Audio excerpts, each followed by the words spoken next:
All right, everybody, it is 8 o'clock in the East. Welcome to our last presentation meeting for the Nurse NCAA football officiating learner community. Tonight, I'm going to turn it over to Frank, Ken, and Devin, three guys from the Mid-American Conference. They're going to talk about the way we can work together as line of scrimmage and deep officials to put everything together. So, gentlemen, the floor is yours. All right. Good evening, everyone. I'm Frank. I'm a line judge in the Mid-American Conference. Ken is the side judge. I'm joining his crew this year. This is my first year in the Mid-American Conference, and and Devin should be joining us shortly. He's a back judge in the Mid-American Conference. It's Ken, is this your third year? Yes. Yeah, and it'd be Devin's third year as well, right? Yeah, correct. Yeah. So we're just rather than put together a PowerPoint presentation, anything like that, we've just put together a bunch of plays. I'll share my screen here in a moment. And we can kind of run through them as a group. We'll talk a little bit about our roles, and then kind of open the floor to anyone that wants to participate or chime in. And talk a little bit about what they saw in terms of mechanics and whatnot. So all right, so everybody can see this? Yeah, we're good. All right, so Ken, I think this is the play you submitted, so I can run it and have you run through it first if you want. Yep, that works. Central Michigan end zone.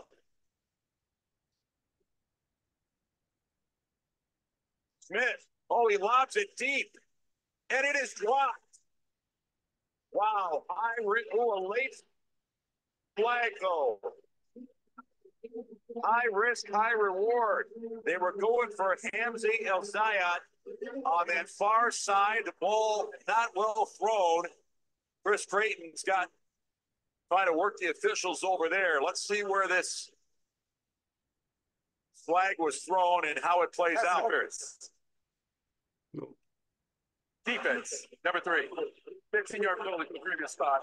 Automatic. First down. Well, that's happened twice. So Ken, you want to run through what happened here real quick, and then we can go to the coaches? Is it pretty choppy for everybody? I'm just curious.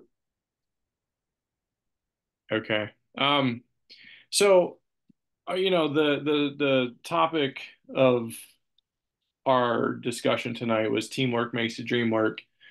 And this was just a great get by the H on my responsibility, and I'm just simply straight lined. So my H bailed me out on this. So I don't know if it's something, I don't know what the back judge saw or didn't see, but the H got this nonetheless. So at the end, the defender kind of swings through and just hits the receiver right in the chest, and I didn't see any of that. Obviously, coach was excited and he wanted a foul. And there was, all I could tell coach is, Coach, I did not, I have nothing. I didn't see anything. But luckily, H came in and saw it and put a flag down. And so we got this correct. Yeah, I think it's a good thing to talk about here. Just in general, like back judges getting involved in the outer third is always a big deal. We spent some time in our summer clinic discussing that, trying to get more involved in the outer third. We just want to make sure that it's big, that we can see some restriction, see an effect to the receiver or defender if it's going to be OPI in that case. But just to kind of echo what Ken said, I think the line of scrimmage official, the H, did a great job of stepping up and going right away. I think what's important too is that right after that flag goes down, Ken was already making his way to the H and having a discussion to make sure that they're going to keep the flag or not. Just same play, coach's Yeah, it's side. same play. Okay. Devin, I don't know if you want to share your screen instead of me because I don't know if I'm having an internet issue here, but because it's kind of breaking up for me as well. Yeah, if you can give me, let's run like one more play. I'm on my work computer, so I'll Okay. I'll switch over. I can do that.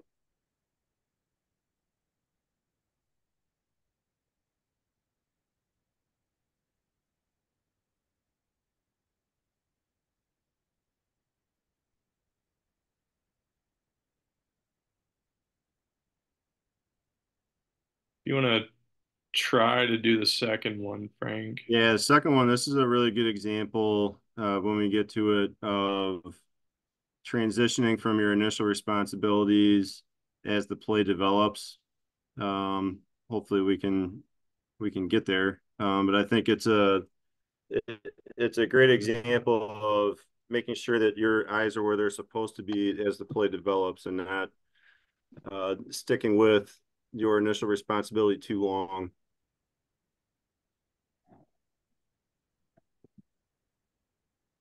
I'm buffering right now, so hold on 1 second.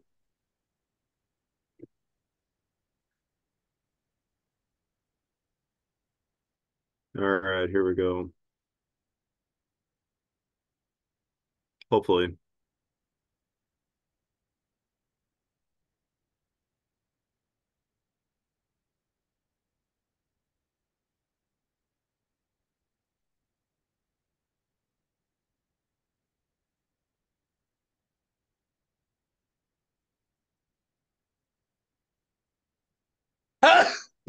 Devin, are you logged in yet?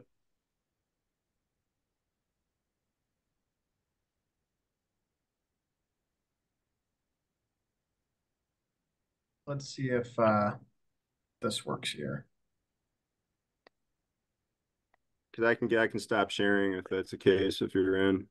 Yeah, I think I just took over actually. There we go. Okay, perfect. All right. Let's go to play 2.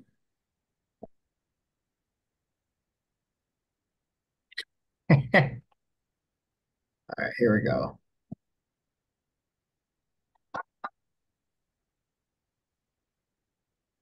Third down and 3. Third down and 3. We thought Joe Levis might get pulled from this game, but not yet. And he'll throw. And he's got a lot of time and incomplete and no flags. Wow.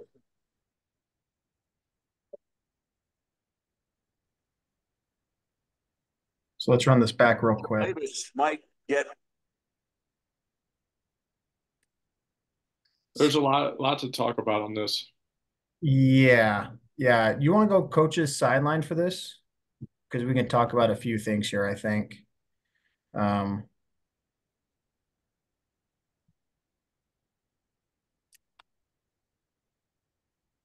Okay.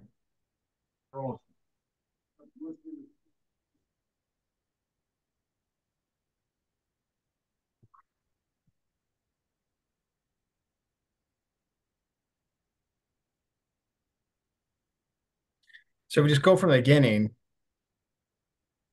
We've got a switch in keys, right? Because we go from a double-double to now we got a 3-by-1. So back judge is taking the 3. Our line of scrimmage official will take the 2, and our deep wing will stay with the 1. But as this develops, we're going to be moving and switching here. So let's just play out one more time.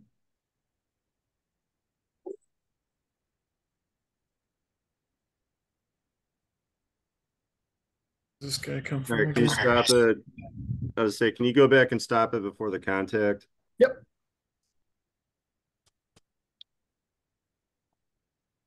So as Devin said, we got our initial responsibilities. So we're going to start transitioning as they flow. So in this circumstance here, you got the receiver on the outside at about the 26-yard line at the numbers.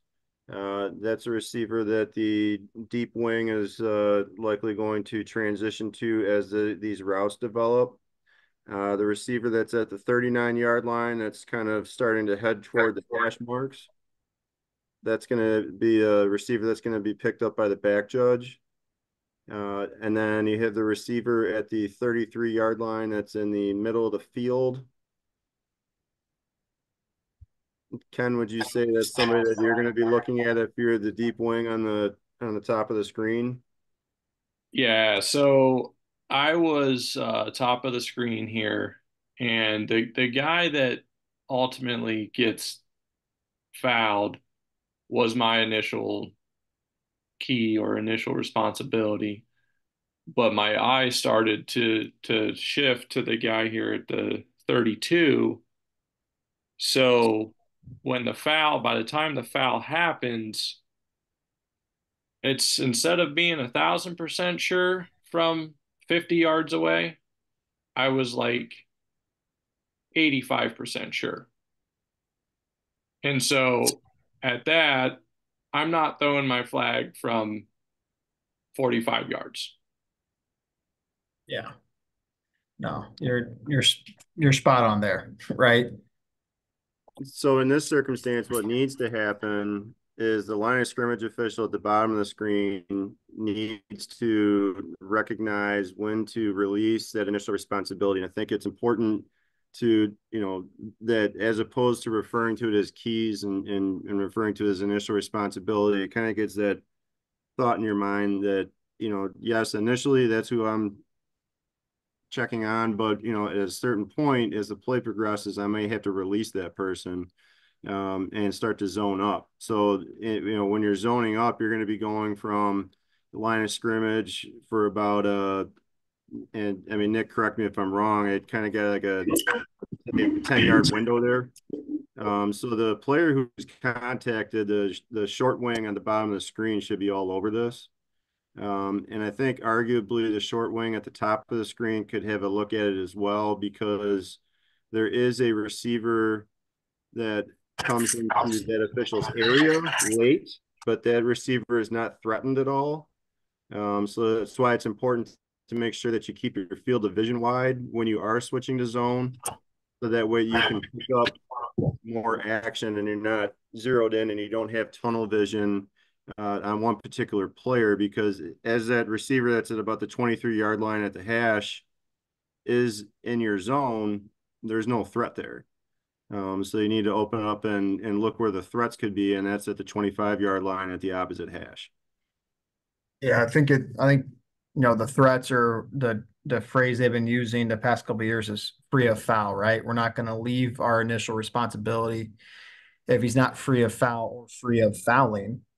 In this case, those trips at the top at one point or another, they were free of foul. Now, as the play gets closer, this ball's in the air. I don't think any receiver really is. I mean, this one, right? The one who gets contacted, he's definitely not free of foul. So if you're going to switch, we're not going to officiate air. We talked a lot about that this past weekend in our pregame. We're not going to officiate air. So if you're going to leave someone, you better find someone else to cover. And it just comes down to film work like this. I think it comes down to Friday night and Saturday morning pregames a lot too. And talking with your line of scrimmage officials, your deep wings or back judges, whoever you may need to, about this is when I'm going to switch. I'm leaving my initial responsibility right now, and I'm going to move to this receiver right now. Because the more you understand that, it's like you're working in sync. It's just like a machine. Let's see this next one here.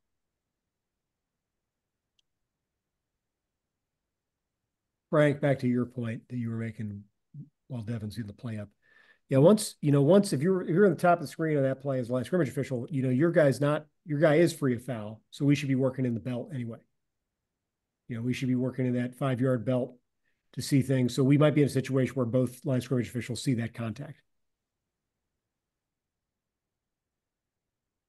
So Devin, actually, if you could switch, there's go to a different play on the playlist that kind of fits that same concept again. It's from this past Saturday. It's The Ball State. yes, that should be it. Yep. You want TV, coaches, sideline, end zone? We can go coaches is probably going to be the best because that's where you're going to see the restriction. Okay.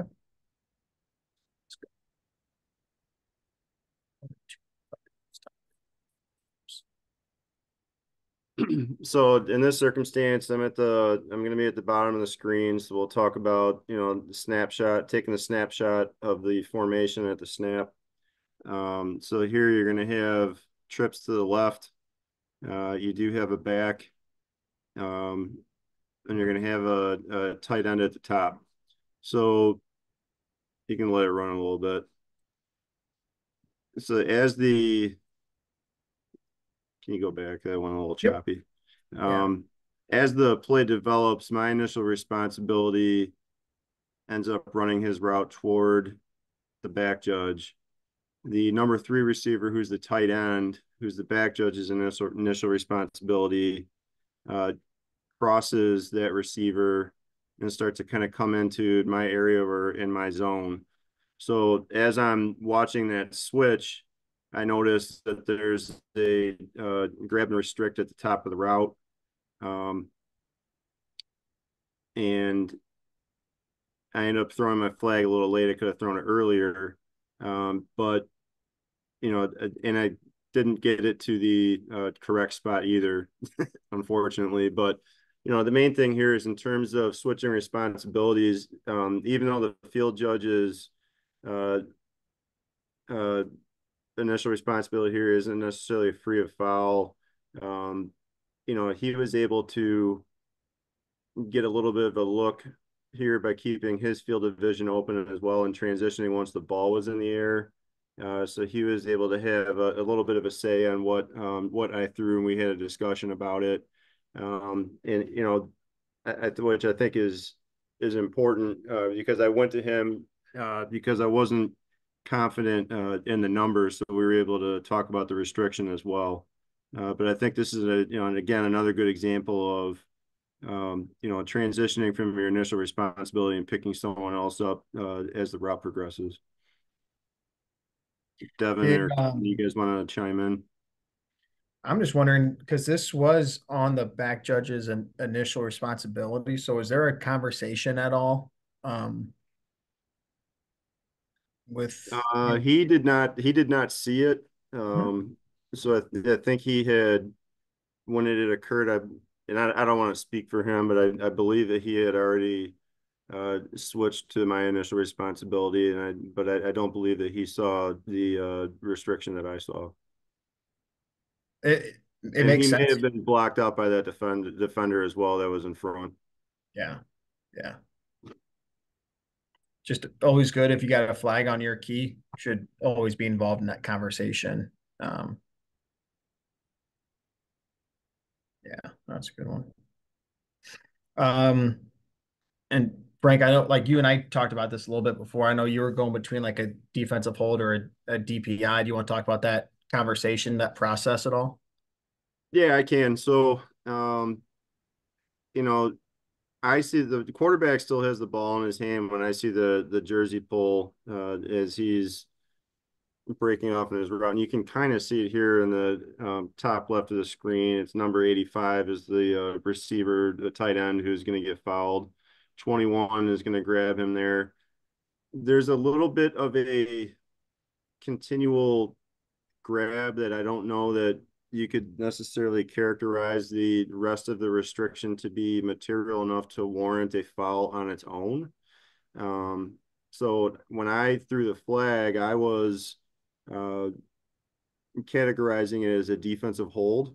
And that's where the field judge came in and said, hey, when you threw your flag, ball was in the air and we had jersey grab, we may want to go DPI with it. So in that circumstance, I decided to go with just changing the call to DPI from defensive hold since there was additional contact after the initial restriction, which occurred after the ball was in the air. Whether that's going to be graded as correct, I guess I'll find out on Thursday. But that's how I went with it on the field. Yeah. And and Ken can kind of talk to this too. And in most of our Zoom sessions, they tell us DPI is more likely the correct call than DH, right, Ken? Yeah, I think you're going to be fine with the DPI call. I mean, it's timing's pretty quick from the grab on the break, and like you said, he continues to grab him. Maybe that restriction's not as much, but from the time of the foul you had and the ball in the air, its timing's really close. So I think the DPI will be supported. Yeah, and I think fine. that's a great example of, someone else from the crew coming in, and providing some input, having trust in your crewmate. And, I recognize that, the deeps get trained on pass interference more than we do as short wings. So, if he's coming in with that information, I felt that it was appropriate to go with it. Mm-hmm. Yeah. Let's see. Which one should we do next year? I'm gonna take one here, and then so I want to talk a little bit about we spent some time talking about this. Most of our crew was together this past weekend, and so we spent some time talking about plays like this. And by now the season has just started for some of us, or we're an extra week in. If you can find plays like this and get with your crew on them, let's show this formation real quick, because with the new setup that we have, with the back judge taking the third receiver, it changed our mechanic a little bit. So even if the tight end is down, we're going to, when I say we, I mean the back judge, sorry. We're going to take this third receiver here. So he's out. All right, we're going to put him out. If you watch what happens, though,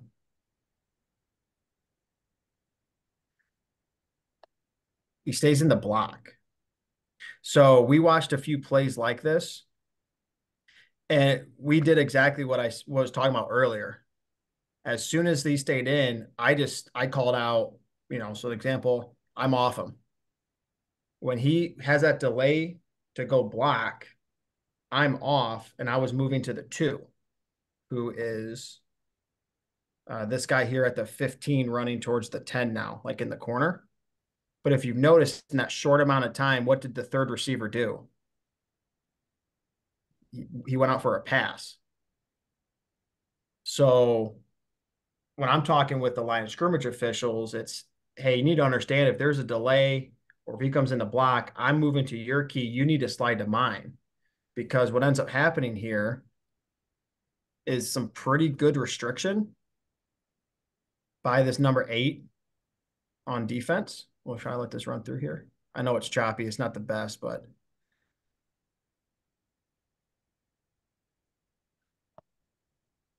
I mean, if that's a little more, I think you've got a really strong case for a defensive hold if the quarterback's keying on him. This play was designed to go to this receiver running to the corner, but you got to talk about this kind of stuff with the line of scrimmage officials, back judges here. We'll see if we can see the restriction a little bit better here. So he shifts in. I know every conference is kind of different. The way that we're operating this year is that the center judge or referee is going to communicate with whether that H-back or whether that third receiver is going to be in or out. This center judge is already doing it. So when I see that slight little delay and he leans in, I'm shifting off immediately. It's got to be quick. You've got to get to your 2. I knew the 2 receiver, when you go back to the coach's sideline, he's not pressed. So we do have a little bit of wiggle room, if this will show. But again, you're not going to officiate air. So if I know I'm going off him, I'm going right to the 2. It's got to be quick.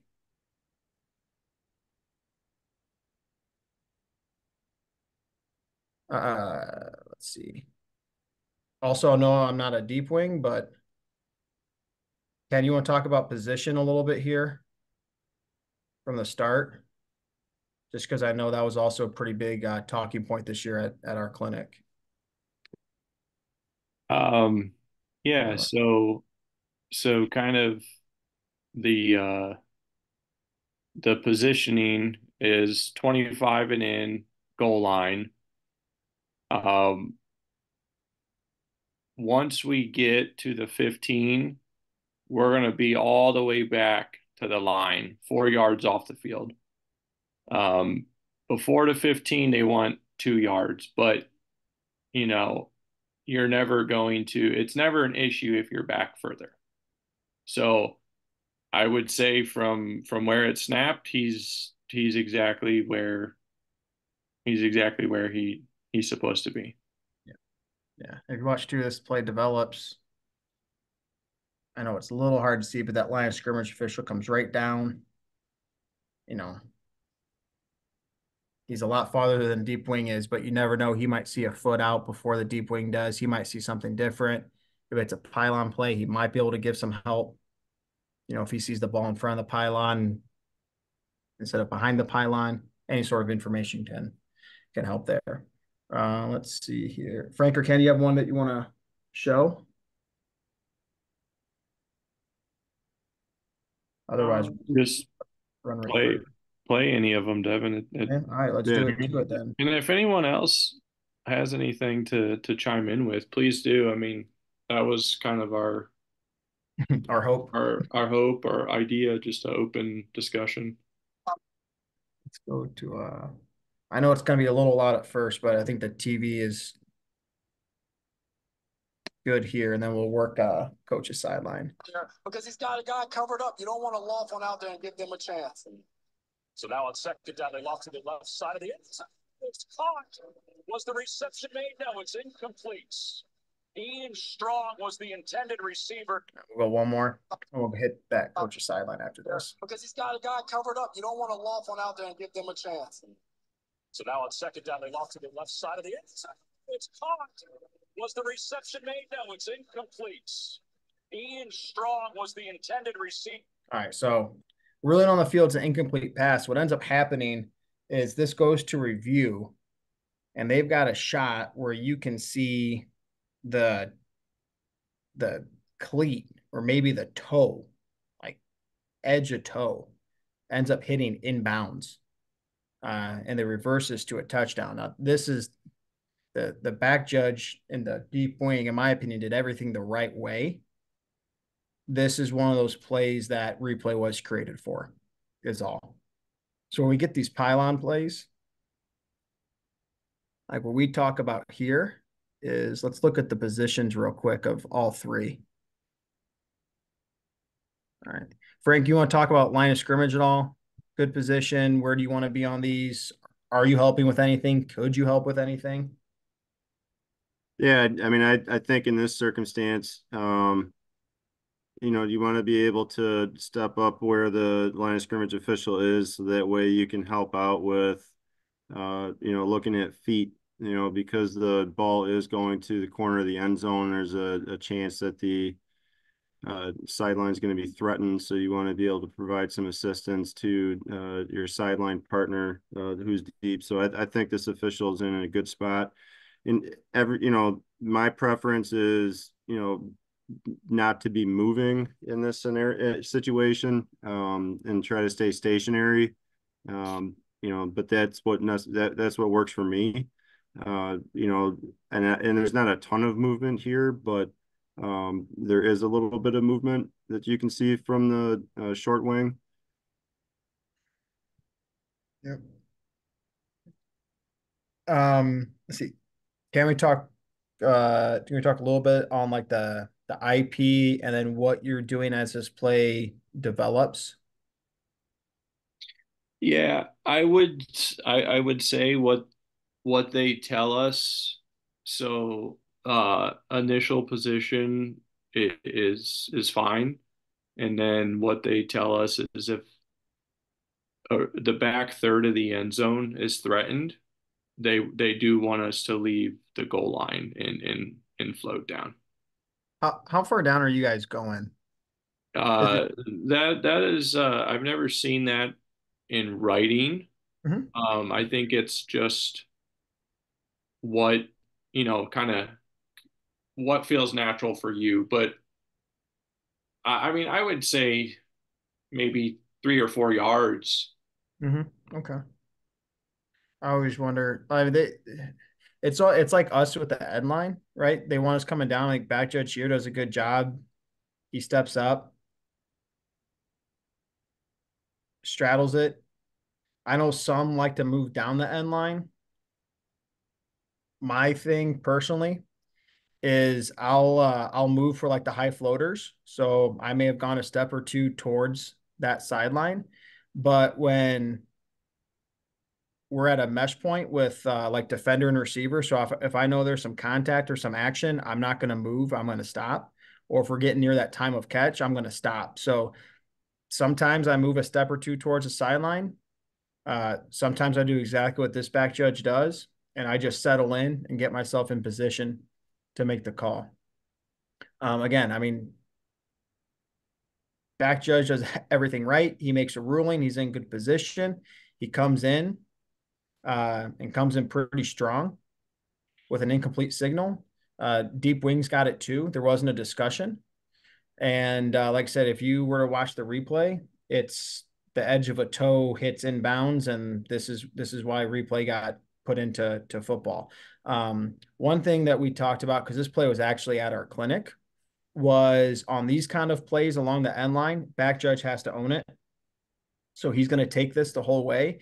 If the deep wings got something and it's in that back corner, like if Ken and I are working together, before I go up, I'm going to look at Ken. We're going to have some nonverbal with either a head shake or a head nod. And if we've got that head nod, then we're going to go up touchdown. If we have the look or the, if I look at Ken and he looks at me kind of like a deer at midnight on a country road, then I'm going with what I got. And we're going to roll, but both come up here with incomplete. So good with that one. Ken, earlier you said, and I want to ask this, it was for the Michigan play. You said that you start kind of like 2 yards off. Yeah, and then starting at the 15, they want you 4 yards back.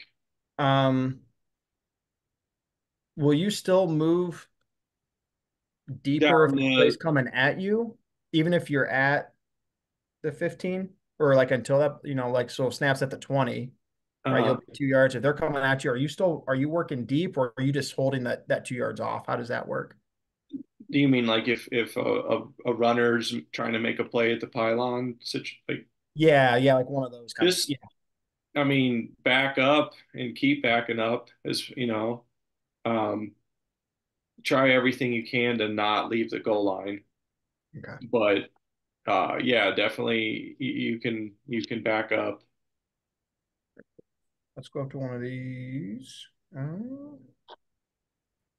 Yeah, say Devin, if you want to go to Illinois State UNI, it's another it's another example of working a sideline.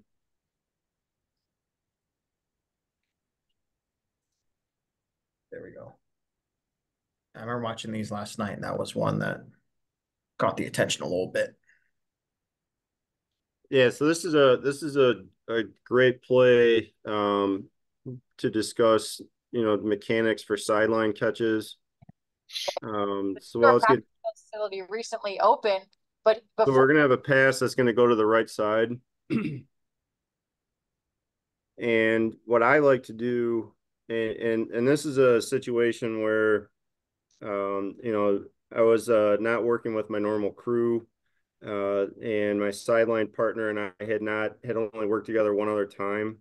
So I wanted to make sure that I was having very good communication with her on plays like this. So we're going to have a tight sideline, a pass where the receiver is going to make a diving catch and go toward the ground. So what I do is I turn my body I see feet. But the mistake I made is I moved too quick to make eye contact with her, excuse me, so that way I knew whether or not she had a catch as opposed to following the player all the way into the sideline. So what happens is his back goes to me and I don't see that he loses the football and doesn't maintain possession and maintain possession throughout the process of the catch. So we both come together and rule it a catch because we both had feet, but we didn't continue the progression and watch the process of the catch get completed. Back judge comes in and does a phenomenal job as a crew saver because he sees everything develop because it opens up to him. So initially what we do is we're ruling it a catch, and then he's going to come jogging in and wipe it off as incomplete. We have a quick discussion. We realize that he's correct. So we change our on-field ruling to incomplete. Replay comes in just to go over and confirm that we were correct, and they were able to confirm the ruling on the field. So this is an excellent job of, once the ball is in the air, if you're a back judge, transitioning to where the ball is going, so that way you can assist your crewmates, because this would have ultimately been overturned by replay. But the fact that the back judge was able to come in and we were able to get the correct call in the field through communication, I think, made things look that much better. I was looking here. Great job by the back judge, though. I didn't realize that's how it got switched over. That's how it got switched over. Yep. Yeah, if you go to the TV cut, you can see him come running in and wipe it off. Okay. But that's how we end up getting to the right ruling. And again, this is just because, one, I was so focused on making sure that I had good nonverbal communication with my sideline partner that I didn't finish officiating the play. So make sure that, not just when you're working with somebody new, even if it's with your regular crewmate or somebody you've worked with for years, that you're not so focused on the nonverbal communication that you're, rushing the play and not completing the process of actually officiating it, because that's what happened to us here. And, we jammed ourselves up, and luckily the back judge came in and saved the day. I think I'm looking here. I forget, this was at a clinic, man. This would have been a couple years ago. We were talking about these kinds of catches. It was like all the deeps were together, and whoever the clinician was brought up a point. He's like, if you've ever umpired baseball and you've got like a diving catch or like that bang bang play where the guys slide in, what's the first thing the umpire says is, show me the ball. And unless and he, like on this one, like he walks out without the ball. So unless you saw him put the ball down, he doesn't have it. So like you can that's a great point. always wipe it that way. But good work on the back judge on that one. Is there an end zone or TV that shows the TV will show the back judge coming in, and then the replay will show I want to see the catch. Yeah. Let's let me click on this here. And oh, come on. Don't give me that. All righty. So this indoor practice facility recently opened, but before it was open, they spent the winter at an indoor facility in town on their own accord, practicing routes and really getting in chemistry with his receivers.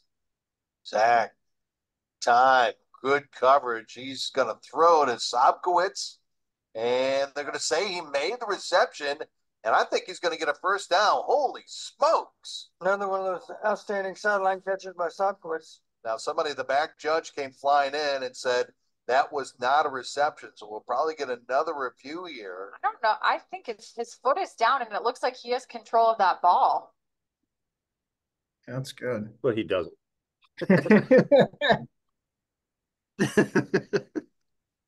Let's run this back real quick. I know it might be a little choppy, but like the end zone cam is great. Catches by Sobkowitz. Now, the back judge came flying in and said that was. You got it. So right there, like when I'm looking at it, I see feet. I see he's got control. His back is to me. I look to my sideline partner. She gives me a nod. So I come in and I don't see the ball come loose. And that's why, the back judge did a great job of coming in and cleaning this up and fixing it. Stuff. Yeah, quick. Not enough for a second act, right? That was still part of the process. Correct. Yeah. Let's go see if you guys remember this one.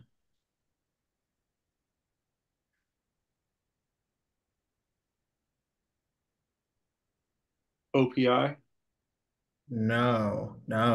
This is you and Frank could put on a clinic on communication here. Oh, This was a great one. Interest for another huge game.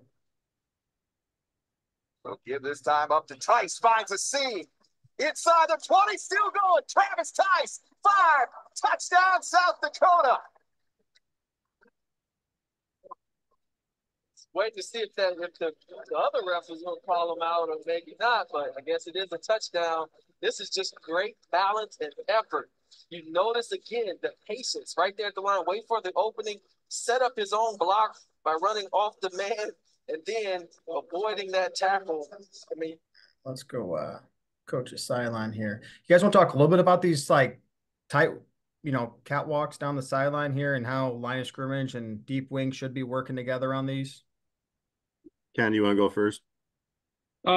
Yeah, so if I'm on the goal line, so in this case here, you can pause it right there. So I know we're good. Like there's no question that he's in bounds until we get down inside the 5. So whenever that happens, no matter what, I'm still looking back to my line of scrimmage, just to be 1,000% sure they aren't going to come killing the play with him being out of bounds. So I'm just giving it an extra second to look back, get a head nod, some sort of nonverbal communication or verbal, and then I'm going to go up unless I have him out of bounds inside the 2. If I've got something that I'm ruling on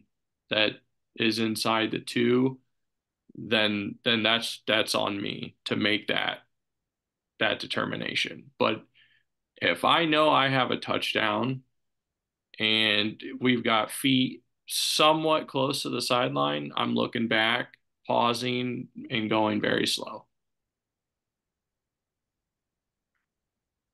Yeah, from a short wing perspective, but this is just a situation where you want to have, and it's something that you can, if it's somebody that you're working with on the sideline for the first time, or it's a chemistry you develop with somebody that you've worked with a number of games or a period of seasons, you get a certain nonverbal cue that you're going to give, indicating that you have the runner in so they can go ahead and make the ruling with regard to whether it's a touchdown or the runner's short. So I like to just give a head nod as I'm approaching and jogging down, indicating, we're clear. I have the runner in. So that way I'm not making any big movement, and, that it provides my sideline partner the information they need to make their ruling. Let's see. Nick, do you know if there's any other back judges in here? Because I've got a question for them. I can't, if I want to see. I'm hoping that somebody who is a back judge would say, "Hey, I'm a back judge." Yeah. Hopefully no one's shy. So if someone is a back judge, what are 2 things? So now we've got an airborne runner. What are 2 things that you're helping your deep wing on in this play?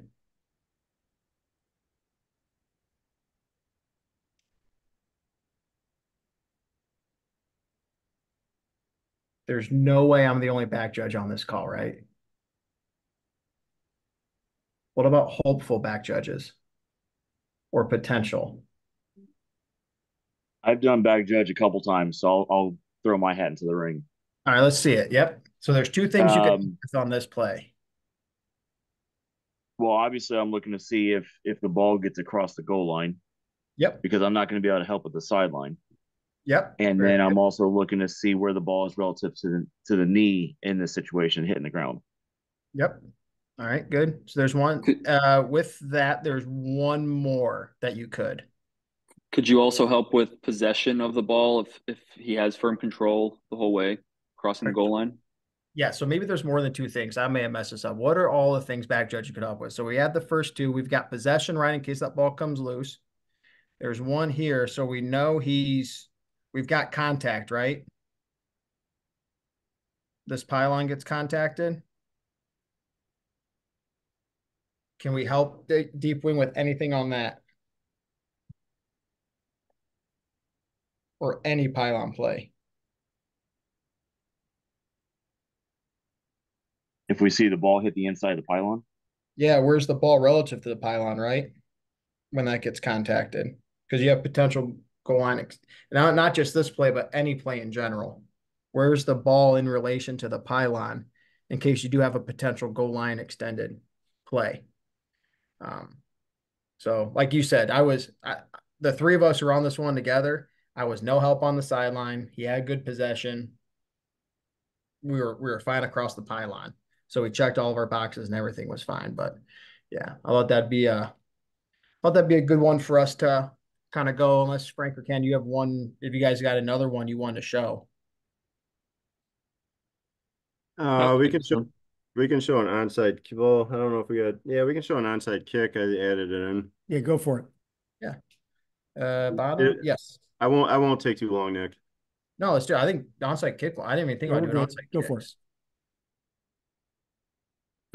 So, in terms of onside kick mechanics, when the short wings come up, we're going to be at the 40, and the deep wings are going to be at the 45. So we know that the ball is coming to the bottom of the screen based upon the way the kicking team is aligned. And so, the first thing that my sideline partner and I did coming up the field is we had a discussion about, who's responsible for what, so, he said, make sure you're not moving. I'm controlling the spot that's accurate. Deep wing is going to be responsible for spotting progress, or not spotting, I guess arguably progress, but he's going to be initially responsible for the spot here. So we want to make sure that we stay put as short wings and don't get in the way. He's also going to be responsible for touching. All right. So as a short wing, our main responsibility in this scenario is going to be looking for illegal blocks, but we can also be secondary on touching. It might be kind of difficult to see in the TV view, but if you play it through, I can explain what happens. Got the last onside kick. Let's see what happens. Uh-oh. Rolls out of bounds, almost into the hands of the Missouri State Bear, but a flag goes flying. All right, so let's pause it. So we have a flag because the kick goes out of bounds, right? So field judge is going to make a call for free kick out of bounds. What can happen on this play that would take him off of that particular foul? What could we see that would take him off of have him pick up this flag? That's by the return team. Yep. Yeah. So in this circumstance, what happens is number 3 on the return team actually touches the ball. So if you go to the side or the coach's tape, you can actually see that I start winding the clock because I see him touch the ball. And as soon as I see the field judge's flag come out, I know what he has because the ball goes out of bounds. And I got burned on a play like this a long time ago and learned my lesson. And sometimes the best lessons that you learn in officiating are from mistakes that you make. So, I was able to come in and provide him with that information that I saw the ball touched and we got on 020, so that way everybody could understand what the conversation or what we were discussing. And then the referee was able to announce, there's no foul for free kick out of bounds because the ball was touched by the receiving team in the field of play. So it's just a, good example of working with your sideline partner to get the play right, because, there's a lot that happens on these plays. And, we all have pieces of the play that we're going to see. And that's why it's important for all of us to be up in that box. I always like to tell when we have one of these, I'll get with the line judge and say, hey, listen, you kind of said it too, like cement feet, don't move. And I go through where I worked with a guy a couple of years ago, great umpire, and he always talked about the ABCs of onside kicks. The ball goes away from you, you've got blocks. Ball goes towards you, you've got ball. C is the clock. And then he eventually threw in T for touching. Know who touched it. So whenever the line of scrimmage guys come up into the box, I say away you have blocks, towards you you have ball. Make sure the clock's right. Stay put. Try to keep it as simple. I'm not saying that you line of scrimmage officials, Frank, not saying you get happy feet sometimes, but I know you get excited when you get up in the box there with us. So I do get excited. Well, and it's not just that. I mean, the field judge brought up a good point when we were talking. He said, look, you're used to, as the line of scrimmage official, getting spots. So, it's difficult to train yourself to stay put and not do that because you've been doing it for 180 plays. Yeah. And that's why, it's important to have that on-field conversation, because onside kicks don't happen very often. We don't get to rep them a lot during fall practice, for obvious reasons. So, it's great to have that conversation before the play happens, so that way you're not just relying on your own thought process. It helps kind of clear your head, make sure you get, in the right mindset to officiate the play and know that you have, your sideline partners back.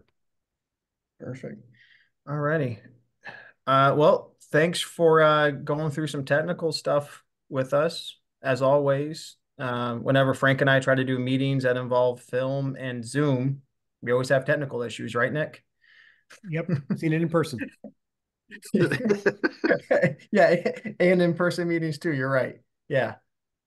Well, I just wanted to thank you guys for being willing to share that stuff, and thanks for taking the time, everybody, for being on tonight. Just a couple of things. As I said at the outset, this is our last presentation style meeting. The plan going forward for the next 4 meetings that we'll have the rest of the year is to share plays. So I sent in the email the link to the Teachable Moments playlist, which is currently blank, and I will show you that it is currently blank, in case you don't believe me.